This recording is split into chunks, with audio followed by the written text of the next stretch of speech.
Assalamualaikum warahmatullahi wabarakatuh. Saya akan membacakan buku yang berjudul 33 Meringan Berpahala Besar Part 29. Berzikir, ingat kepada Allah.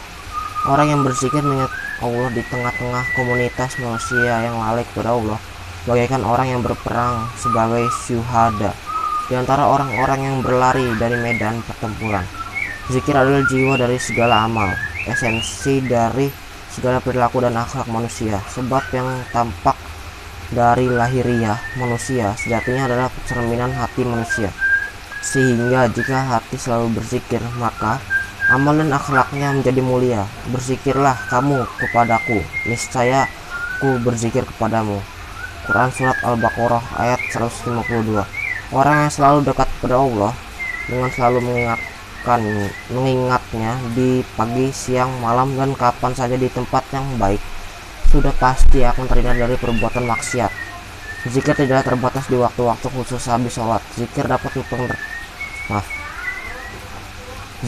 dalam pengertian yang lebih umum juga mencakup anjuran untuk merenung dan memikirkan akan kekuasaan Allah, seperti di dalam surat Al-Baqarah ayat 191, yaitu orang-orang yang mengingat Allah sambil berdiri atau duduk dan dalam keadaan berbaring,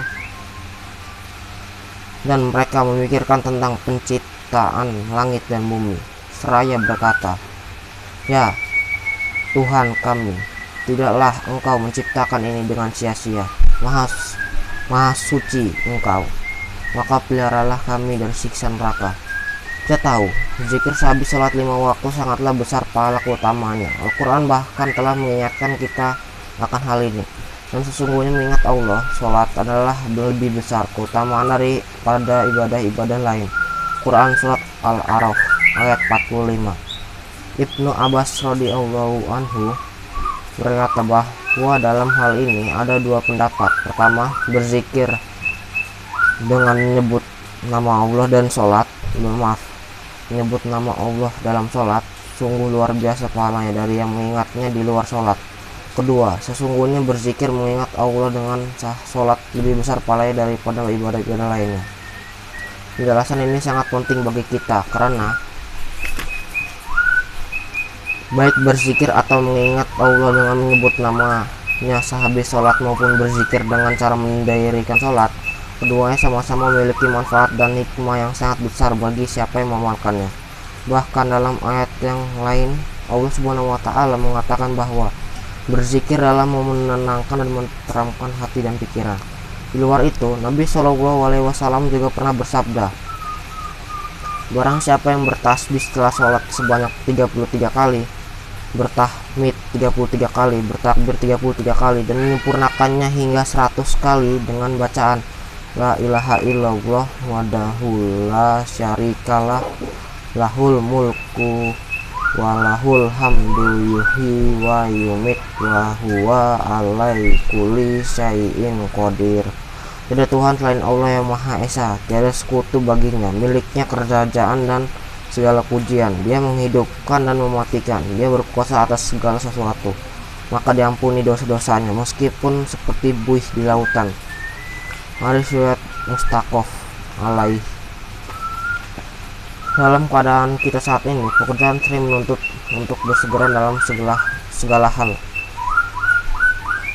sehingga kita seolah merasa tidak memiliki waktu untuk berzikir. Tapi itu sebetulnya hanyalah alasan, karena berzikir, bertasbih, dan bertahmid, takbir, dan tahlil dapat dilakukan kapanpun dan dimana saja.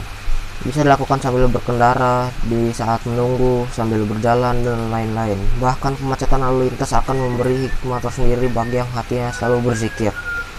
Bukankah Nabi Shallallahu Alaihi Wasallam pernah bersabda bahwa sesungguhnya kita masih beruntung oleh sebab masih adanya amalan baik dan ringan yang bisa kita lakukan, al-baqiyat as-salihat, yaitu subhanallah walhamdulillah wala ilahi illah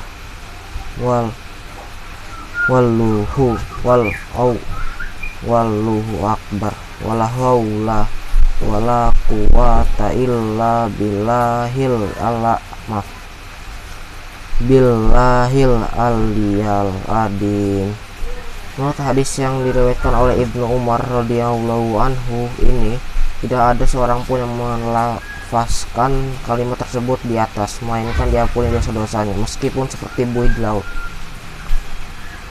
Kalau kita perhatikan, bukankah kalimat thayyibah tersebut sering kita dengarkan, disuarakan atau disenandungkan oleh jamaah ibu-ibu dan anak-anak kecil di musola atau masjid di sepanjang jalan yang kita lalui. Nah, apa masalahnya jika selama perjalanan pikiran dan hati kita tidak kosong dan dengan bersenandung lirih atau di dalam hati sambil bertasbih, tahmid dan takbir untuk mengingat nama Allah Subhanahu wa taala. Tokoh Sufi Bayazid Al-Bustami mengingatkan bahwa sejatinya zikir tidak diukur berdasarkan jumlah bilangannya, akan tetapi intensitas kekhususannya, yaitu seberapa baik zikir yang kita lakukan dapat senantiasa mengingatkan kita bahwa kita selalu dalam pengawasan dan bimbingannya. Dengan begitu, zikir tiada henti kita semoga dapat mengantarkan kita kepada kebahagiaan dunia dan akhirat.